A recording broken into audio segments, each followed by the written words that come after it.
പലർക്കുമുള്ള വലിയൊരു ബുദ്ധിമുട്ടാണ് അലസത ഉണ്ടാവുക. ഇത് കൂടുതൽ നമ്മളെ അവിടെ വിളിക്കുകയും പറയുകയൊക്കെ ചെയ്യുന്നത് കുട്ടികളുടെ അലസത മാറാൻ വേണ്ടിയാണ്. പക്ഷെ കുട്ടികൾക്ക് മാത്രമല്ല അലസത ഉണ്ടാകുന്നത്, വലിയ ആൾക്കാർക്കും അലസത ഉണ്ടാകും.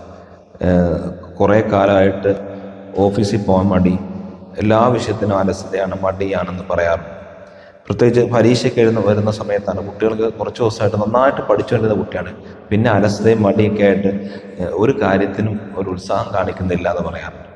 അങ്ങനെ അലസതയും മടിയൊക്കെ മാറാൻ വേണ്ടി ദിവസവും 500 പ്രാവശ്യം ദുഹാനസ്കാരത്തിൻ്റെ സമയം അറിയാമല്ലോ, ഏറ്റവും നല്ല സമയത്ത് നമ്മൾ ഒരു 500 പ്രാവശ്യം യാ ലാഹിറു എന്ന ദിക്കർ ഇങ്ങനെ ചൊല്ലിക്കൊണ്ടിരുന്നാൽ, യാ ലാഹിറു യാ അള്ളാഹ് എന്ന ദിക്കർ ഇങ്ങനെ ചൊല്ലിക്കൊണ്ടിരുന്നാൽ ആ കുട്ടിയുടെ അല്ലെങ്കിൽ അവരുടെ അലസത മാറിക്കിട്ടും. ഇനി യാ ലാഹിറു എന്ന് ചൊല്ലിയാൽ തന്നെ ആ അലസതയുടെ ബുദ്ധിമുട്ടൊക്കെ മാറിക്കിട്ടും.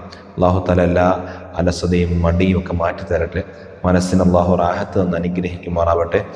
പിന്നെ ഇത് 500 പ്രാവശ്യം വീതം നിങ്ങൾ ചെല്ലാൻ തുടങ്ങിക്കഴിഞ്ഞാൽ അലസത മാറുമെന്ന് മാത്രമല്ല, അവൻ്റെ മനസ്സിനും ശരീരത്തിനൊക്കെ എന്തെന്നില്ലാത്തൊരു പ്രത്യേകമായ ഒരു സന്തോഷവും ഒരു ഉന്മേഷവും എല്ലാ വിഷയത്തിലും സജീവമാകുന്നതായി നമുക്ക് കാണാൻ കഴിയും. അല്ലാഹു തആല എല്ലാവിധ പ്രയാസങ്ങളിൽ നിന്നും ബുദ്ധിമുട്ടുകൾ നമ്മെല്ലാം കാത്തുരക്ഷിക്കുമാറാവട്ടെ. ഏറ്റവും പ്രധാനപ്പെട്ട കാര്യമാണ് നമ്മുടെ ഹൃദയം പ്രകാശിക്കാൻ കാരണവും. നമ്മുടെ ഹൃദയം പ്രകാശിക്കാൻ കാരണവും ദിവസവും 500 പ്രാവശ്യം വീതം ചെല്ലുക.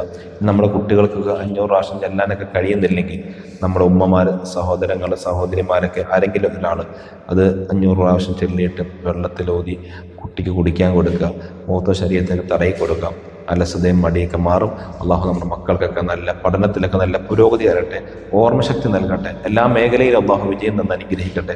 നമ്മുടെ വീഡിയോ ഒക്കെ എല്ലാ ദിവസവും കാണുന്നവരുണ്ട്, മജ്ലിസിൽ ദുആ ചെയ്യാൻ പറയുന്നവരുണ്ട്. എല്ലാ ദിവസവും രാവിലെ അസ്മാഉൽ ഹുസ്നയുടെ അസ്മാഉൽ ബദറിൻ്റെ മജ്ലിസ് നടക്കാറുണ്ടല്ലോ, അപ്പോൾ അതിലൊക്കെ നിരവധി ആവശ്യങ്ങൾ പറഞ്ഞ് ദുആ ചെയ്യാൻ പറയാറുണ്ട്.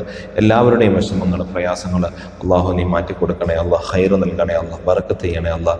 എല്ലാ ഷർറുകളിൽ നിന്ന് ഞങ്ങളെയും മക്കളെയും കുടുംബങ്ങളെയും നീ കാക്കണേ അള്ളാഹ്. ഞങ്ങളുടെ മക്കളുടെയും ഞങ്ങളുടെയൊക്കെ അലസതയും മടിയും എല്ലാം നീ മാറ്റി തരണേ അള്ളാഹ്. നല്ല ഉത്സാഹം തരണേ അള്ളാഹ്. എല്ലാ മേഖലയിലും നീ പുരോഗതി തരണേ അള്ളാഹ്. വീട്ടിലും കുടുംബത്തിലൊക്കെ സന്തോഷവും സമാധാനവും നൽകണേ അള്ളാഹ്. ദുആ കൊണ്ട് വസിയത്ത് ചെയ്ത, പ്രാർത്ഥന കൊണ്ട് ഏൽപ്പിച്ച എല്ലാവരുടെയും പ്രയാസങ്ങളും ബുദ്ധിമുട്ടുകളൊക്കെ മാറ്റി ഖൈറും ബറക്കത്തും ഞങ്ങൾക്ക് തന്നെ അനുഗ്രഹിക്കണേ അള്ളാഹ്.